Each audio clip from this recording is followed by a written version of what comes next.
السلام عليكم ورحمة الله وبركاته. تحياتي ليك عزيزي المشاهد. حلقة امبارح قوية جدا من ابراهيم فايق، استضاف فيها امير توفيق. بجد حلقة في قمة الروعة، بانت قد ايه شخصية امير توفيق واحترامه، ونتمنى له التوفيق طبعا بعد ما يعني التهمة اللي كان او الادعاءات اللي ادعاها احمد القندوسي عليه. لكن كابتن محمد رمضان الحمد لله يعني قدر ان هو يعمل تحقيق ويوضح الامور، ويعني القندوسي غادر غير مأسوف عليه مننا كأهلاوية. نسمع اهم تعليقات كابتن امير توفيق عن القضية ونرجع نرد في اخر الفيديو. ايه اللي حصل اول ما سمعت تصريحات القندوسي؟ أم، كانت صعبة شوية، مش منطقية شوية في الأول. كان بالليل ساعات الصبح كانت كابتن محمد رمضان، والكابتن رمضان مشكورا الراجل اتصرف بسرعة وقال لي محتاجين نعمل مواجهة عشان ما ينفعش احنا نعدي حاجة زي كده بالشكل ده. م. وأنا كنت عايز المواجهة دي تحصل جدا ويحصل تحقيق، إن بالنسبة لي في الآخر أنت بتتكلم في حاجة قوية وحاجة تقيلة. م. أنت النهاردة طبيعي جدا أنت يا إما تهاجمت كشخص أو بصفتك كمسؤول ايوه. من الشغل الفني، م. سواء انت مسؤول عنه ولا لا، لكن في الاخر تتهاجم او الناس تشكر فيك، فدي حاجه طبيعيه. م. لكن نتكلم في ذمه ماليه او نتكلم في ان حد عنده مشكله او عمولات او الكلام التقيل ده، ده كلام مش مقبول. ونحط تحته 10 خطوط حمر، مش مقبول على اي شخص بيحترم نفسه وبيحترم سمعته وبيحترم اسرته وبيحترم كيانه او بالكيان اللي بيشتغل فيه ان يقبل الكلام ده. فكان لازم يكون في اكشن متاخد، وعلى الاساس ده النادي مشكورا النادي عمل تحقيق في الموضوع، عشان كان لازم الموضوع توضح للناس كلها ان احنا في نادي بنشتغل بنظام، والنظام بيمشي على الكل. نادي مؤسسي من اول كابتن خطيب، لجنه تخطيط، اداره كوره، اداره تعاقدات، اداره سكاوتنج، شركه كوره، كل حد له دور، ودور بيتنفذ بشكل مظبوط. تاني يوم كانت اول مكالمه ليك مع كابتن محمد تاني رمضان؟ يوم الصبح على طول قبل الصلاه، قبل قبل صلاه الصلاة. الجمعه كلمته، وهو راجل مشكورا اتحرك بسرعه جدا.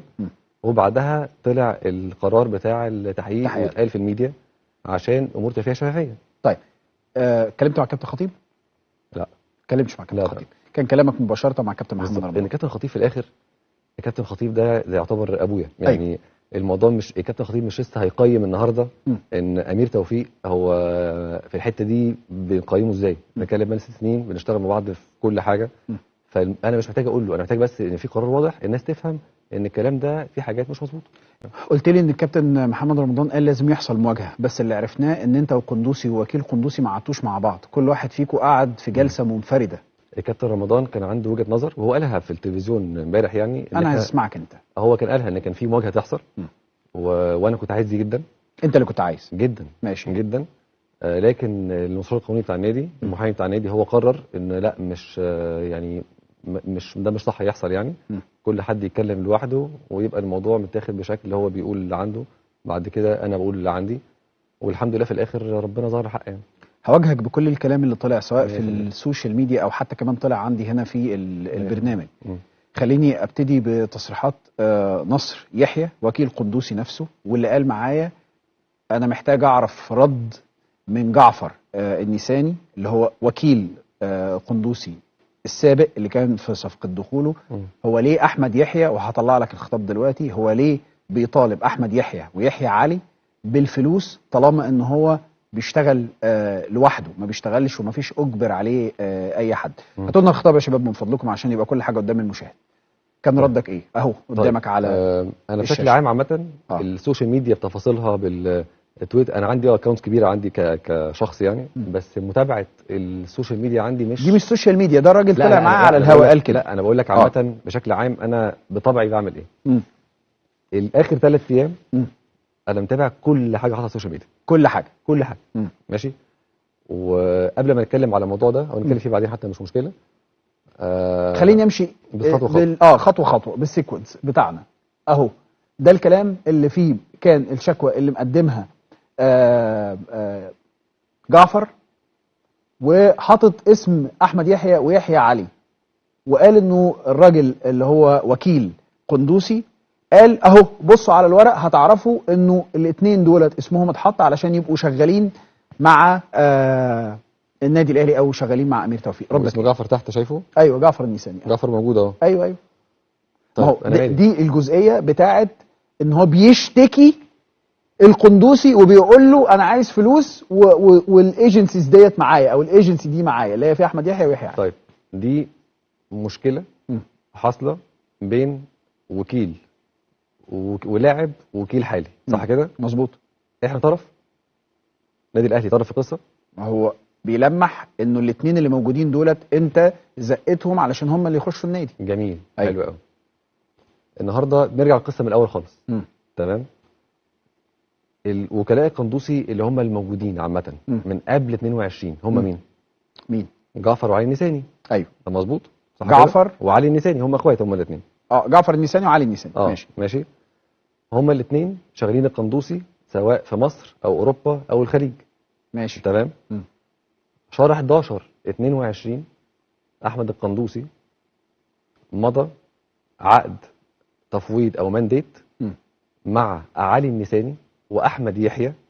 العقد ده موجود فيه النادي الاهلي، النادي المصري، نادي الزمالك.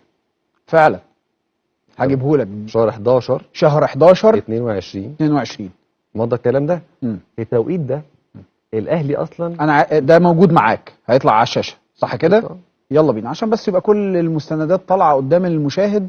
انت بتقول شهر 11 2022 4/11 2022 القندوسي نفسه موكل احمد يحيى علي النساني واسم ثالث غالبا عمرو حسني حاجه زي كده. ان هم بيتكلموا باسمه في مصر مع زمالك مصري الاهلي. تمام. الخطوه الثانيه او في نفس الوقت ده الاهلي اصلا ما كانش شايف القندوسي. ليه؟ لو انت فاكر وقتها الاهلي كان رايح ناحيه المهاجم اكتر من المركز ده. اهو ادي الخطاب اهو اللي حضرتك بتتكلم عليه. قلنا هنا لو سمحت بعد اذنكم اهو ده التفويض بالاسم بتاع احمد يحيى، باللايسنس بتاعته، برخصه بتاعته، بكل حاجه، باسم علي النساني، بكل حاجه اهو. ومكتوب اسم كمان الانديه وبيقول له يعني انه التفويض دوت علشان تتفاوض لي تفاوض مع انديه ديت في مصر، الاهلي او المصري او الزمالك في مصر. فعلا طبيعي جدا في عرف الوكلاء لما حد بيكون مديله تفويض في بلد بيحاول يلم اكبر قدر ممكن من الانديه. ده طبيعي. في الوقت زي ما قلت لك الاهلي ما كانش طرف في القصه خالص. كان كان الزمالك هو كان الطرف الاساسي. وقندوسي حصل كلام، واعتقد ان جعفر يعني قال الكلام ده وطلع الكلام ده حتى زوم. كان حاصل مع مسؤولي نادي الزمالك. كان في احمد يحيى وفي جعفر وفي اللاعب نفسه مع مسؤولي الزمالك. النادي الاهلي امتى دخل طرف في القصه دي؟ امتى؟ انا كنت في تركيا. ماشي. وفي الفتره دي كنا بنتكلم ان احنا نجيب جاكسون موليك. تمام. وكانت الامور يعني ماديا الموضوع كان بعيد شويه.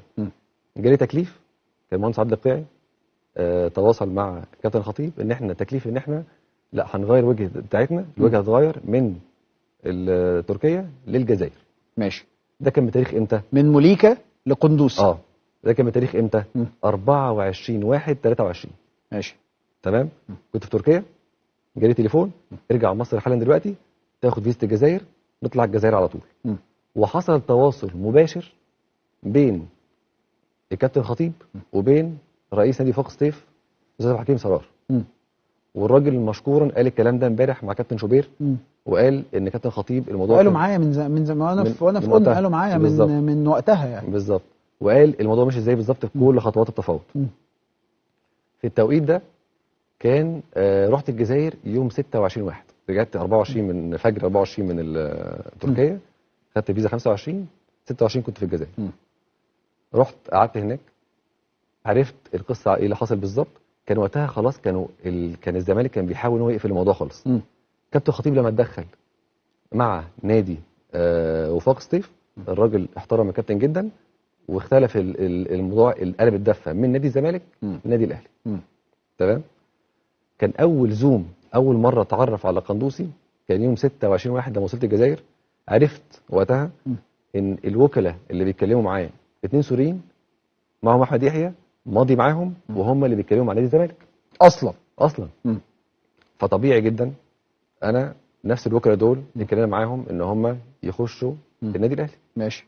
بس عملنا زوم 26 مع اللاعب، الوكلاء اتكلمت معاهم، اتكلمت مع اللاعب، الموضوع انتهى وخلاص.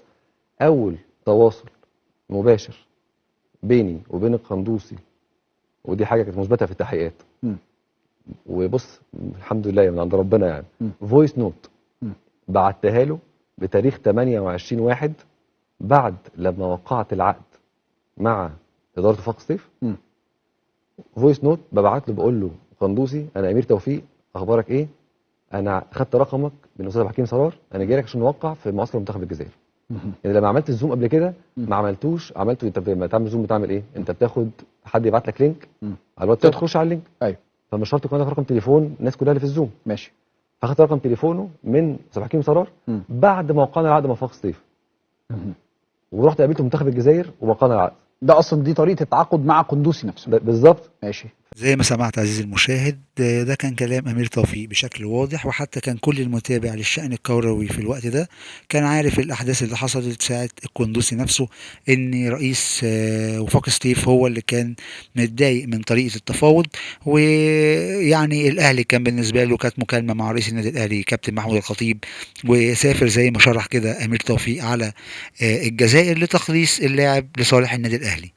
فطبعا هو الكلام واضح، ويمكن بقاله كام يوم واضح جدا، وحتى تحقيقات النادي الاهلي اسفرت على براءة امير توفيق من الحاجات الغريبة اللي كان يعني ادعاء القندوسي بان هو بيفرض وكيل او حاجة، وهو زي ما شرح ان كان معاه وكلاء وناس بتسوقوا قبل ما الاهلي يتجه للموضوع، وحتى بعد ما وصل لقى الوكلاء دول فاتكلم معاهم بناء عن ان كان القندوسي متفق مع عدد كبير من الوكلاء، وهو اتفق وحاول يخلص الديل ولا اجبره ولا اي حاجه. فطبعا ده اتهام يعني غريب من القندوسي، لكن هو اللي يتحمله.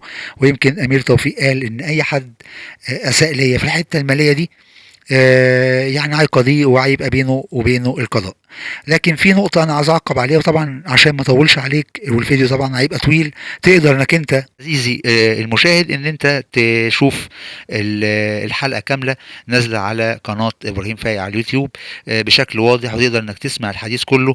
لكن بعيد عن قضية القندوسي والاتهامات الغريبة، بجد يعني برضو في اتهامات كانت لأمير توفيق على مستوى تأثيره في الصفقات، وإن هو بيأثر، وإن هو بيصيف، وإن هو بيلف، وإن هو مش عارف ما بيعمل شغله باحسن وجه. لكن بجد اللي انا فهمته، يمكن هو كمان نفسه انا ما عرفش يعبر بشكل واضح جدا على الحاجات اللي يعني على الامور اللي بتعوقه. هو كل الحكايه بتطلع ان اي مدير فني في النادي الاهلي بيختار المراكز اللي هو عايزها. نفترض مثلا عايز لاعب في نص الملعب، عايز لاعب مهاجم، عايز لاعب مدافع، ايا كان، وبتطلع طلبات لاداره الكوره برئاسه كابتن محمود الخطيب، وكان في موجود كابتن محسن صالح وزكريا ناصف، ودلوقتي موجود بيشكلوا لجنه كوره تانية. لكن عامه يعني والسكاوتنج بقياده كابتن هاني رمزي، المهم بيبصوا على المراكز وبيختاروا في كل مركز 6 7 لعيبه، 5 لعيبه، 3 لعيبه بالمواصفات اللي عايزها المدرب. مثلا المهاجم بيشوفوا مهاجمين، عايزه يلعب بالراس، عايزه سريع، عايزه ايا كان اللي هي الطلبات اللي المدرب عايزها، عشان يوجدوا له حد يقدر يلعب في منظومه النادي الاهلي الحاليه مع المدرب الحالي. وفي نفس الوقت بيبصوا على امكانياته، على موقفه مع النادي بتاعه، متعاقد ازاي، الفتره بتاعته، هل هو مثلا عامل عقد مدته قد ايه. بيشوفوا كل الامور دي، وفي الاخر وهل هو يقدر يفيد مستقبل النادي الاهلي. بعد ما يعني قرروا كل ده، بيرجعوا تاني للمدرب يقولوا احنا اخترنا لك 5 اسامي، فلان وفلان وفلان وفلان في مركز راس الحربه مثلا، اختار بينهم. ممكن يقول لهم ال5 لا وحشين مش عاجبني، ممكن يقول لهم لا ال5 كلهم حلوين، طب تمام رتبهم لنا، او 3 منهم بس اللي حلوين رتبهم لنا. بيقول انا رتبت 1 2 3، انا عايز ده عايز ده عايز ده. نفترض ان رقم 1 ده اكس، بيتاخد خلاص. يبدا بقى امير توفيق هو اللي يروح يتفاوض مع اكس. بيروح بيقول له انت معاك مبلغ مثلا $1,000,000 مثلا عشان تخلص الصفقه دي. خلاص هو الراجل بيتحرك على $1,000,000 اللي معاه، بيروح بيتكلم، بيشوف الامر يخلص ب 800، يخلص اخنك بتفاصل في بنطلون بشكل بسيط. والله لا الامور تغالوا فيها في بعض الحاجات، في ضمانات، في عدم ان انت مثلا الفلوس مثلا مش مضمونه، الفرقه بتغالي بشكل كبير. بيرجع يتكلم اداره الكوره، يا جماعه انا اتطلب مني مبلغ اكبر، الفريق متعنت في الحاجه الفلانيه، اللاعب طلباته كذا، عنده طلبات كذا. يبدا يحاول يوفق الامور دي كلها، وفي الاخر بين الامور بين الصفقه يا تنجح يا تفشل. مش هو اللي بيختار اللعيبه، لا هم بيبعتوا له اسم اللاعب، وهو في الاخر بعد ما بياخد اسم اللاعب بيتحرك على طول عليه، وبيحاول يخلصه باحسن ديل ممكن، او احسن يعني صفقه تكون ناجحه للنادي الاهلي، وهو بنفسه اعترف ان بيبقى عنده بعض التاثير، ممكن يكون اثر، ممكن يكون غلط، وده طبعا يعني في بعض الاوقات ممكن ده يحصل. هو نفسه قال الكلام ده، ان هو يعني مش لازم كل حاجه يعني مع الوقت بيتعلم، لكن بيظبط عقوده، بيظبط اموره، بيضمن حق النادي الاهلي بشكل واضح وبشكل قوي. وده يعني بجد برضو يعني كتير اتظلم في صفقات كتير صراحه، وحاجات بتقال ان هو وقفها، ما عرفش يخلصها، ما عرفش يعملها، رغم ان الانديه اللي هي بتملك حق اللاعب او عقد اللاعب اللي احنا بنبقى عايزينه ممكن يغالوا في الامر، يزودوا المطالب بتاعتهم. فيعني حرام ان هو يتحط عليه المشكله كلها، او هو يكون يعني صاحب المشكله كلها. وفي نفس الوقت ممكن اللاعب نفسه يكون برضه بيغالي، اللاعب نفسه شايف نادي تاني، زي ما حصل مع زين الدين بن عيد، حابب الاهلي جدا وحابب يلعب في الاهلي جدا، لكن لما جاله عرض هو بالنسبه له شايفه بوابه لاوروبا، فضل العرض وطلع. ففي النهايه صراحه حتى بعض الحاجات اللي كان بيتلام عليها اما طلع واتكلم امبارح، اثبت يعني ان هو صراحه مظلوم في حاجات كتير، وبرضه اثر في حاجات كتير هو اعترف بيها، ولكن بيزداد خبره. ونتمنى له التوفيق فيما هو قادم وللنادي الاهلي. وفي الاخر ما تنساش يا عزيزي، صلي وسلموا على رسول الله، وما تنساش تشترك في القناه، ولو عجبك المحتوى اضغط لايك، وما تنسوش تدعوا لاخواتنا في فلسطين وفي القلب منهم غزه، واخواتنا في لبنان واليمن والسودان وفي مصر وفي كل جوه الوطن العربي. يا رب ربنا يحمينا ويسترها معانا ويوفقنا. سلام.